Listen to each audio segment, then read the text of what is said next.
తెలంగాణలో అత్యధిక లోక్సభ స్థానాలు సాధించడమే లక్ష్యంగా కాంగ్రెస్ నాయకత్వం కార్యాచరణ సిద్ధం చేస్తుంది. ఇప్పటికే 4 చోట్ల అభ్యర్థులను ప్రకటించిన అధిష్టానం మిగిలిన 13 స్థానాలకు బలమైన అభ్యర్థులని రంగంలోకి దించేందుకు ప్రాధాన్యత ఇస్తోంది. టికెట్లు ఆశించిన నాయకుల్లో కొన్ని చోట్ల నేతలు బలంగా లేరన్న నిర్ణయానికి వచ్చినట్లు తెలుస్తోంది. ఎంఐఎం ప్రాతినిధ్యం వహిస్తున్న హైదరాబాద్ పైన కూడా కాంగ్రెస్ గట్టిగానే గురిపెడుతోంది. సికింద్రాబాద్ లోక్సభ నియోజకవర్గం నుంచి బీసీ నాయకులను బరిలో దించాలనే ఆలోచనతో దానం నాగేందర్ని పార్టీలోకి తీసుకున్నారు. ఆ నియోజకవర్గం నుంచి అభ్యంతరం వ్యక్తం చేస్తున్న కొందరు నాయకులను బుజ్జగించి ముందుకు వెళ్లాలని భావిస్తున్నట్లు తెలుస్తోంది. మల్కాజ్గిరి నియోజకవర్గం సీఎం రేవంత్ రెడ్డి సిట్టింగ్ స్థానం కావడం వల్ల అక్కడి నుంచి ఎవరిని పోటీలో దింపాలన్న విషయాన్ని అధిష్టానం పూర్తిగా ఆయనకే వదిలేసింది. చేవెళ్ల నుంచి బరిలో దించేందుకు సిట్టింగ్ ఎంపీ రంజిత్ రెడ్డి పార్టీలోకి తీసుకువచ్చారు. మెదక్ నుంచి పోటీ చేసేందుకు కొందరు స్థానికులు దరఖాస్తు చేసుకున్నప్పటికీ నీలం మధు వైపే రాష్ట్ర నాయకత్వం మొగ్గు చూపుతున్నట్లు సమాచారం.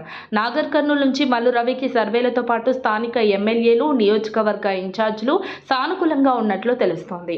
కరీంనగర్ నుంచి ప్రవీణ్ కుమార్ రెడ్డితో పాటు వ్యాపారి రాజేందర్ టికెట్ కోసం పోటీ పడుతున్నారు. పెద్దపల్లి నుంచి గడ్డం వివేక్ కుమారుడు గడ్డం వంశీకే టికెట్ వచ్చే అవకాశం ఉందని ప్రచారం జరుగుతోంది.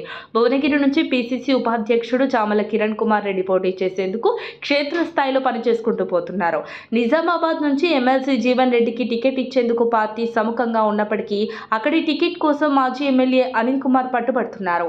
ఆదిలాబాద్ నుంచి పోటీ చేసేందుకు మాజీ ఎమ్మెల్యే రేఖా నాయక్ చొరవ చూపుతున్నారు. ఇక్కడ ఇంకా బలమైన నాయకుల కోసం చూస్తున్నట్లు తెలుస్తోంది. ఖమ్మం స్థానానికి ఎక్కువ మంది పోటీ పడుతున్నారు. ఉప ముఖ్యమంత్రి బట్టి విక్రమార్కతో పాటు మంత్రులు పొంగులెట్టి, తుమ్మల కుటుంబాల నుంచి టికెట్ ఆశిస్తున్నారు. ఖమ్మం అభ్యర్థి ఎంపిక బాధ్యత ఏఐసీసీకి అప్పగించే అవకాశాలు ఉన్నట్లు తెలుస్తోంది. మరిన్ని అప్డేట్స్ కోసం మా కాయ్ టీవీని సబ్స్క్రైబ్ చేసుకోండి. మా వీడియో కనుక మీకు నచ్చినట్లయితే లైక్ చేయండి, షేర్ చేయండి. మీ విలువైన అభిప్రాయాలను కామెంట్ బాక్స్లో తెలియజేయండి.